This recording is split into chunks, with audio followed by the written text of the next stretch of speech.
Hola, buenas tardes. Mi nombre es Juan Andrés Colorado y estoy exponiendo el capítulo 18,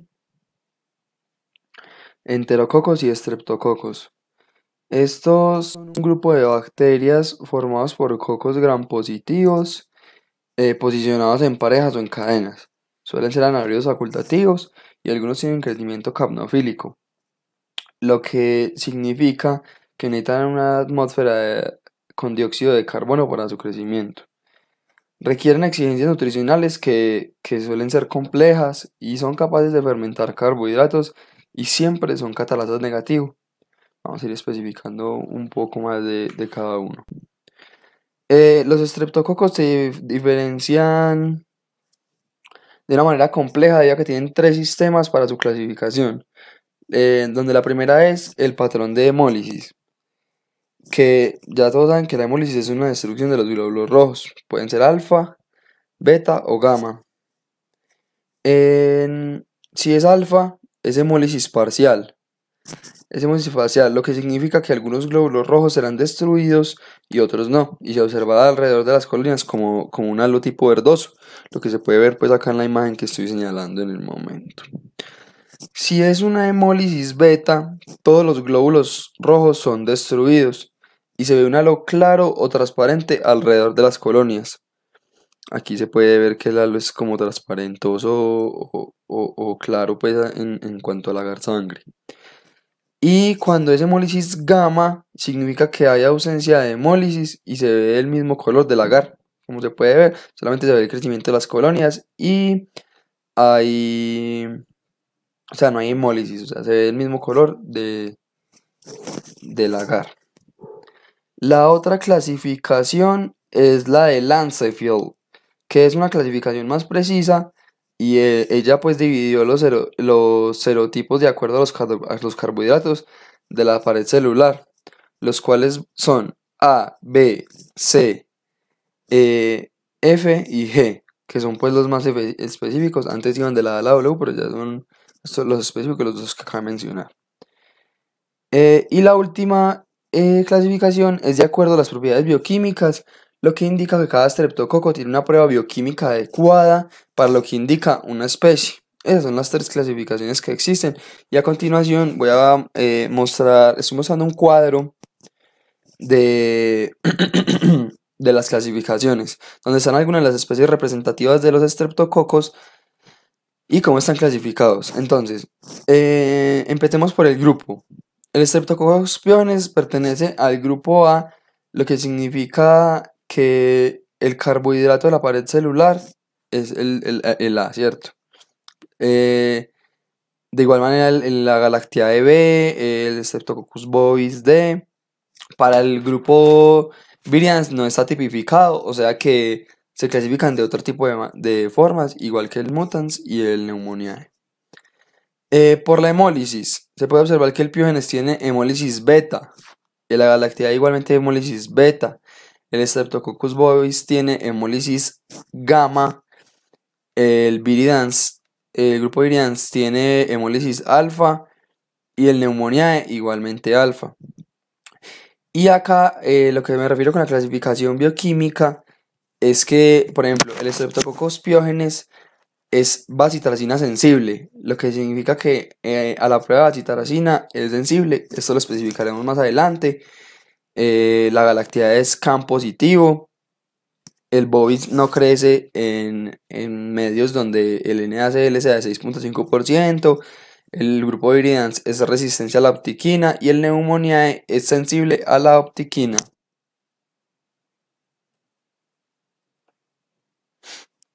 Bueno, continuamos con los enterococos, que son antiguos estreptococos, perdón, son antiguos estreptococos del grupo D porque comparten el antígeno de la pared celular del grupo D. Y hoy se reclasificaron en un grupo llamado enterococos, compuesto de 54 especies. Sin embargo, muy pocas son relevantes al ser humano, donde las más importantes son el Enterococcus fecalis y el Phaseum, Enterococcus gallinarum y el Enterococcus caseliflavus, de los cuales se especificará pues más adelante un poco. Muy bien, y ahora voy a hablar acerca de los estreptococos más patógenos e importantes para el ser humano, como estaba pues dividido en el capítulo. Y una de las características específicas de ellos que son su fisiología y estructura, su patogenia e inmunidad, su epidemiología, las principales enfermedades clínicas que causa, su diagnóstico en el laboratorio y su tratamiento. Listo, empezamos con el Streptococcus pyogenes, donde su fisiología y estructura está conformada por cepas con cocos esféricos de diámetro entre 1 y 2 micrómetros que forman cadenas cortas cuando provienen de muestras clínicas y largas cuando están pues en medios de cultivo, cuando crecen en medios de cultivo como esta que podemos observar aquí. Y macroscópicamente en el agar se observan colonias de 1 a 2 milímetros de tamaño, de diámetro, con zonas grandes de beta hemólisis como se puede observar acá, que se observa pues la beta hemólisis que se está produciendo. Su patogenia e inmunidad. Esto se refiere a la virulencia donde los estreptococos del grupo A tienen una capacidad de producir unos factores de virulencia importantes que son pues expresados, que son los siguientes, los que estoy expresando pues acá. El primero es la cápsula que interfiere con la fagocitosis, o sea que es antifagocítica. El segundo es el ácido lipoteicoico, el cual se adhiere a las células epiteliales y las degrada, dejando pues con poca protección a los órganos. La proteína M, esta interfiere con la fagocitosis debido a que bloquea la unión del componente C3b. La proteína F media en la adherencia de las células epiteliales y en la internalización. La streptolicina S lisa los leucocitos, plaquetas y hematies y estimula la liberación de enzimas lisosomales y no es inmunogénica. La streptolicina O lisa los leucocitos, plaquetas y hematies e estimula la liberación de enzimas lisosomales, con diferencia de que esta sí es inmunogénica. La streptocinasa lisa los coágulos sanguíneos y facilita la diseminación de las bacterias a los tejidos. La ADNasa despolimeriza el ADN libre de la célula en el material purulento. Y la C5-peptidasa degrada el componente C5A del complemento. Y esos son pues los factores de virulencia que afectan en la patogenia y en la inmunidad de esta bacteria. Seguimos con la epidemiología. Este microorganismo dice, microbiota normal del tracto respiratorio superior y piel. Este microorganismo coloniza asintomáticamente el tracto respiratorio superior, al igual que la piel. Pueden sobrevivir en superficies secas durante periodos prolongados y su transmisión es de persona a persona, como pueden observar acá, mediante las gotículas respiratorias. También a través de heridas en la piel posterior pues a un contacto con un individuo infectado y también por medio de un vector. La población más vulnerable ante este microorganismo son los niños entre 5 y 15 años, los pacientes con infecciones extensas de los tejidos blandos y bacteremias, los niños entre 2 y 5 años con mala higiene y en general el personal con enfermedades estreptocócicas pues graves con antecedentes. Las principales enfermedades de esta bacteria son las infecciones supurativas y las infecciones no supurativas, donde en las infecciones supurativas tenemos la faringitis, que es faringe enrojecida con presencia frecuente de exudados, y la linfadenopatía cervical puede ser prominente. Eh, la escarlatina es el exantema eritematoso difuso que comienza en el tórax y se extiende posteriormente a las extremidades, complicación de faringitis estreptocócica, ¿cierto? Usualmente. Pioderma es la infección cutánea localizada con vesículas que avanzan a pústulas. Son indicios de enfermedades sistémicas. La erisipela es una infección cutánea localizada con dolor, grave inflamación, pues tiene grave inflamación, tiene adenopatía y síntomas sistémicos. Celulitis es una infección cutánea que afecta a los tejidos subcutáneos. Y la fascitis necrosante, la cual es una infección profunda de la piel, como se puede observar, que provoca la destrucción de capas musculares y del tejido adiposo. Por el lado de las infecciones no supurativas tenemos la fiebre reumática, que se caracteriza por alteraciones inflamatorias del corazón y de las articulaciones, los vasos sanguíneos y subcutáneos y los tejidos subcutáneos. La glomerulonefritis aguda.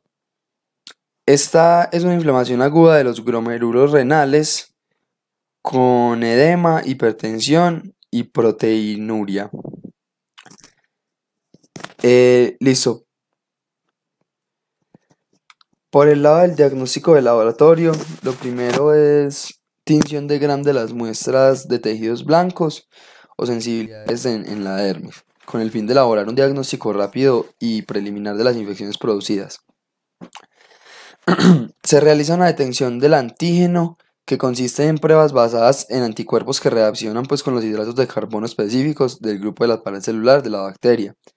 En este caso, el antígeno para esta bacteria se extrae mediante el tratamiento de la muestra con ácido nitroso, o pronasa se también llaman, durante 5 minutos, y después se mezcla con los anticuerpos, y el desarrollo de una aglutinación indica que es positivo. Y debido a la baja sensibilidad de esta prueba, siempre que se hace, si sale negativo, se debe confirmar por cultivo este resultado.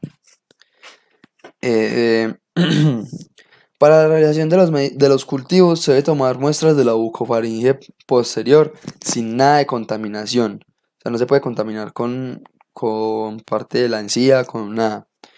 Para su crecimiento se pueden añadir antibióticos a la placa de sangre con el fin de inhibir el crecimiento de la microbiota bucal. Lo que hace es que se ponen antibióticos en el agar, en la placa, con el fin de que si hay alguna contaminación en la toma de la muestra, esta contaminación no inhiba el crecimiento de la bacteria. Y necesita un periodo de incubación de entre 2 y 3 días para que el crecimiento pues, sea adecuado. Para su identificación, el método más usado es la prueba de sensibilidad a la bacitracina, donde se coloca un disco de bacitracina en una placa inoculada pues, con los estreptococos, y si hay una inhibición alguna, se clasifican como estreptococos del grupo A. Y para su diferenciación, para diferenciar entre el estreptococo piógenes frente al estreptococo anginosus, se lleva a cabo la prueba de PIR, que consiste en unos elementos para ver la presencia de la enzima PIR, donde si sale positivo se torna de color rojizo y si sale negativo se torna incoloro o color amarillo. Y por último, sigue con su tratamiento, que, que se usa mucho para ellos la penicilina, debido a la sensibilidad de este microorganismo a ella. Y en pacientes con alergia a la penicilina se pueden usar cefalosporinas o un macrólido. Y un eficaz uso de estos antibióticos lo que genera es una aceleración en la recuperación de los síntomas y previene la fiebre reumática. Por eso es bueno tener pues claro todo esto. Listo. Seguimos con el Streptococcus agalactiae. En su fisiología y estructura tenemos que son estreptococos del grupo B. Son cocos gram positivos de entre 0,6 y 1,2 micrómetros de diámetro. Forman cadenas cortas en muestras clínicas y cadenas largas en cultivo, al igual que los otros, y como en este caso es un cultivo. En el medio se caracteriza por colonias grandes con una estrecha zona de beta-hemólisis y sus cepas pueden subdividir en tres marcadores serológicos. O sea, se puede observar que tiene su beta-hemólisis. Los tres marcadores serológicos son el antígeno B o el antígeno polisacárido de la pared celular específico del grupo. El segundo son 9 polisacáridos de la cápsula específicos de tipo y el tercero es la proteína de superficie conocida como el antígeno C. En, no pasa, en su patogenia e inmunidad tenemos igualmente factores de virulencia, los cuales son la cápsula de polisacáridos. Este es el factor más representativo de virulencia de este microorganismo. Esta interfiere con la fagocitosis hasta que el paciente genera anticuerpos específicos de tipo los cuales son protectores. Por eso los neonatos suelen ser más sensibles ante la bacteria y en ausencia de anticuerpos maternos la susceptibilidad a ella aumenta. Y otro factor de virulencia es el ácido ciálico, que puede inhibir la activación de la ruta alternativa del complemento, interfiriendo en la fagocitosis para la bacteria. Pasamos a su epidemiología, donde colonizan de forma asintomática el tracto respiratorio superior y el tracto digestivo y el aparato genitourinario. La mayor parte de las infecciones de los recién nacidos se suelen adquirir de la madre durante la gestación o en el momento del parto. Los neonatos tienen mayor riesgo de infección cuando hay, por ejemplo, ruptura prematura de las membranas, un parto prolongado, cuando la madre no tiene anticuerpos específicos de tipo y tiene valores bajos de complemento. Eh, y también se puede apreciar epidemiología en los hombres y mujeres no gestantes con diabetes mellitus, cáncer o alcoholismo. Tienen pues riesgo más elevado de padecer esta bacteria. Y en sus enfermedades tenemos enfermedad neonatal de comienzo precoz. En el transcurso de los 7 días siguientes al nacimiento, los neonatos infectados suelen desarrollar signos y síntomas de neumonía, meningitis y septicemia. Tenemos enfermedad neonatal de comienzo tardío. Más de una semana después del nacimiento, los neonatos pues presentan signos y síntomas de bacteremia eh, bacteremia con meningitis. Recordando pues que la bacteremia es la presencia de bacterias en la sangre. Tenemos infecciones en mujeres gestantes que se manifiestan con infecciones del aparato urinario y pueden provocar bacteremia o complicaciones diseminadas. Y tenemos infecciones óseas y articulares, las cuales suelen dar en pacientes adultos, en pacientes de mayor edad. Y para su diagnóstico en laboratorio, lo primero es la detección del antígeno. Aunque son poco sensibles para este grupo de microorganismos, la prueba más usada para su detección es el cultivo usando el caldo selectivo LIM con colistina y ácido naldícico con el objetivo de inhibir pues, el crecimiento de otros microorganismos.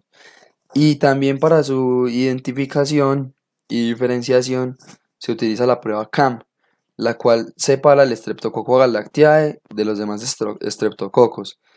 Y se realiza pues en una placa de agar sangre. Y para su tratamiento se utiliza la penicilina G, que es el fármaco de elección en los pacientes con infecciones graves.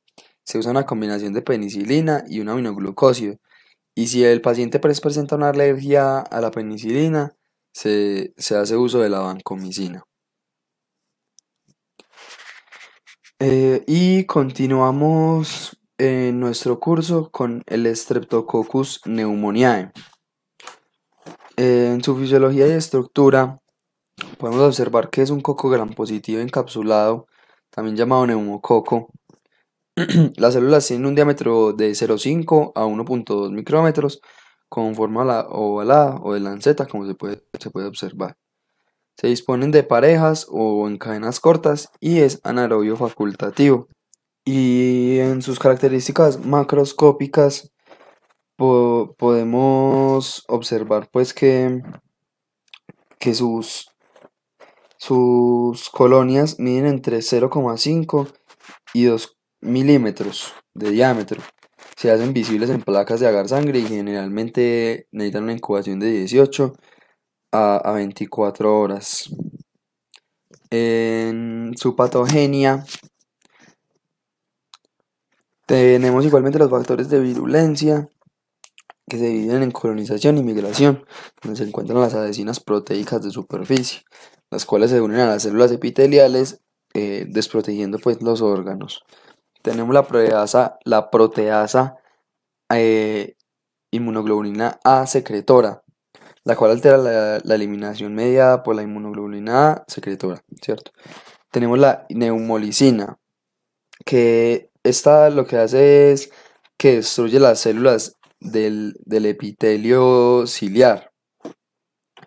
Tenemos, en otra clasificación tenemos la destrucción tisular, el ácido teicoico, que activa la vía alternativa del complemento. Tenemos fragmentos de peptidoglucanos que lo que hacen también es igual activar la vía alternativa del complemento. Tenemos el peróxido de hidrógeno que permite al oxígeno liberado producir un daño en el organismo. Y tenemos la cápsula que ya anteriormente la había mencionado, que tiene un efecto antifagocítico. Continuamos con la epidemiología. Tenemos infecciones endógenas, que son la mayor parte pues, de las infecciones producidas. Se producen desde la nasofaringe o la orofaringe y colonizan regiones alejadas como los pulmones, oídos, sangre. O sea, lo que es que la bacteria usualmente habita la microbiota normal de la orofaringe y la nasofaringe y coloniza regiones, como anteriormente mencioné, pulmones, oídos y sangre, lo que causa una enfermedad. La colonización suele ser más elevada en niños pequeños, en ancianos. Estos tienen más riesgo de meningitis y los pacientes con enfermedades hematológicas o con una esplenia funcional están en riesgo de presentar sepsis fulminante. ¿Y a qué me refiero con climas fríos? Que aunque el microorganismo es ubicuo, se han presentado la mayoría de los casos en los meses fríos. Continuamos con las enfermedades. Tenemos neumonía, que se representa por tener un inicio agudo con escalofríos intensos y fiebre mantenida, con una tos productiva con esputo teñido de sangre y una consolidación lobular. Tenemos meningitis, es una infección grave que afecta a las meninges y cursa con cefalia, fiebre y septicemia. Tiene unos rangos elevados de mortalidad y graves deficiencias neurológicas en los supervivientes. La bacteremia, ya anteriormente lo había mencionado, se caracteriza por estar más frecuente en pacientes aquejados de meningitis que en aquellos con neumonía, otitis media o sinusitis. Para su diagnóstico en el laboratorio, lo primero es tinción de Gram, que constituye un método rápido para el diagnóstico de neumonía y meningitis neumocócicas. Estos microorganismos aparecen de manera característica en el Gram como diplococos gram positivos, rodeados de cápsulas. Para su detección, para la detección de antígeno, que es el polisacárido C, se excreta en la orina y se puede detectar por medio de un inmunoanálisis comercializado, pues que es comercializado, pero tiene una especificidad baja, por lo que se recomienda no hacer esta prueba. En su cultivo Para su cultivo se realizan muestras de esputo que se deben sembrar en un medio enriquecido, suplementado con sangre. Es exigente para su crecimiento y a veces se puede ver afectado por el crecimiento de bacterias de la microbiota normal en la boca, lo que impediría, pues, ese crecimiento de la microbiota normal impediría el crecimiento del Pneumoniae. Para su identificación se lleva a cabo la prueba de solubilidad de la bilis, debido a la lisis que presenta la bacteria cuando se activan las autolisinas por la exposición a la bilis. En estas se hace echando unas goticas pues de bilis en la colonia. Y si se disuelve es positivo para Streptococcus pneumoniae. Y si no se disuelve significa que es negativo y puede ser cualquiera de los demás estreptococos. También se usa la prueba de sensibilidad a la optiquina, donde se inocula una placa con colonias de estreptococos y se pone el sensisco de optiquina. Si se observa una sensibilidad mayor o igual a 5 microgramos mililitro, da positiva. Significa que es Streptococcus pneumoniae. Y para su tratamiento, el fármaco de elección es la penicilina, debido a la sensibilidad.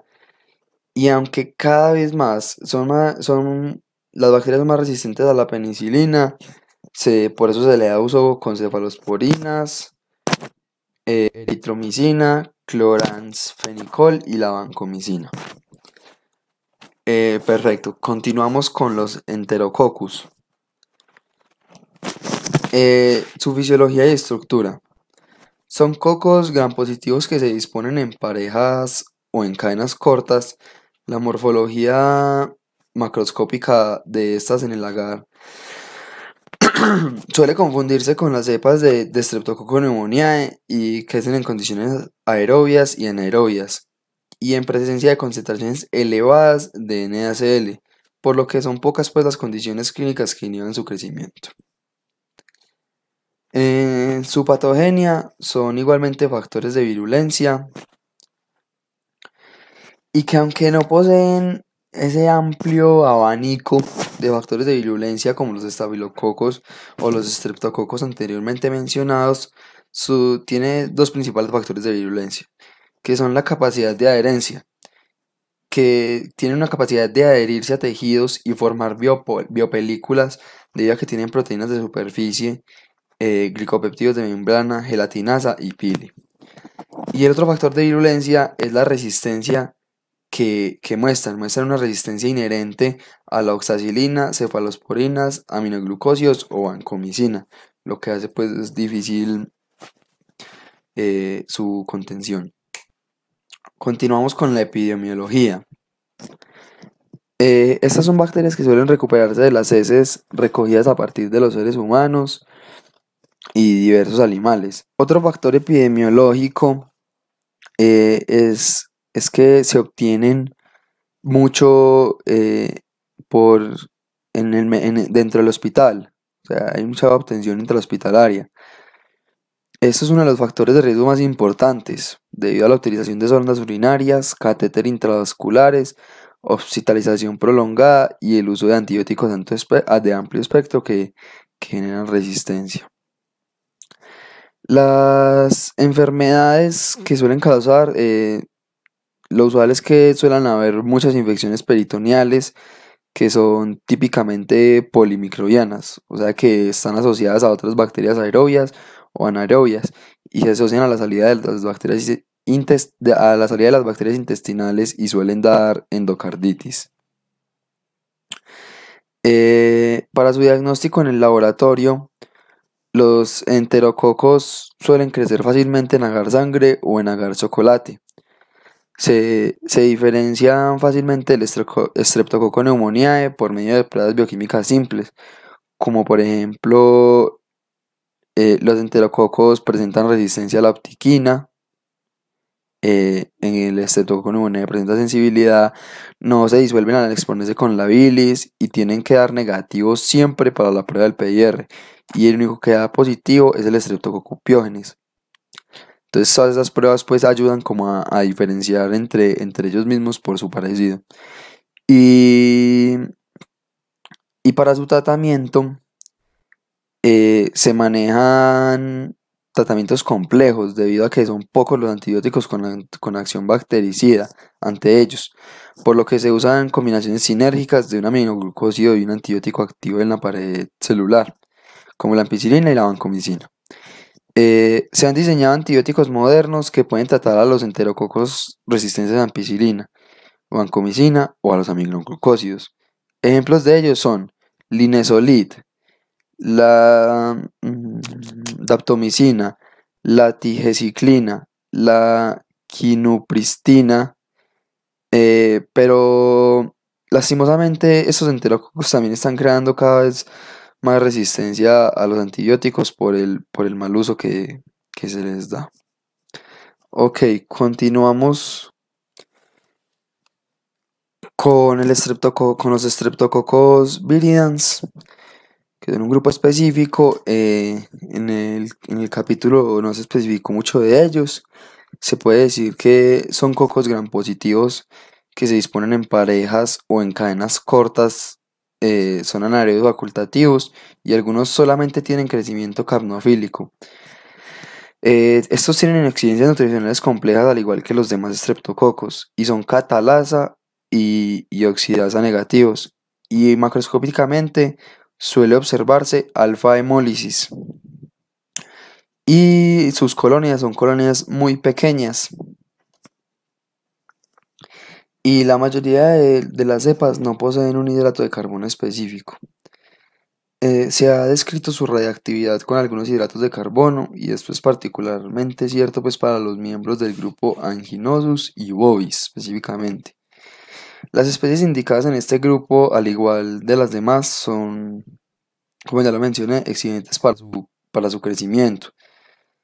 Requieren una atmósfera de incubación enriquecida con dióxido de carbono. Estos colonizan usualmente la, la bucofaringe, como se puede observar acá, el aparato gastrointestinal, y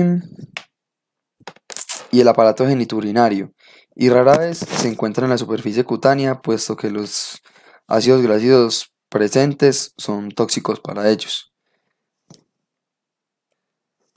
Y también podemos decir que estos estreptococos presentan resistencias moderadas a penicilinas, lo que algunas veces tiene tratamiento. También se debe usar antibióticos alternativos como las cefaloporinas de amplio espectro o la vancomicina para el tratamiento de infecciones graves. Y con esto culminamos nuestra exposición sobre el capítulo 19, que era de estreptococos y enterococos. Espero que haya quedado clara la información brindada. La información brindada que fue en base a lo principal del capítulo.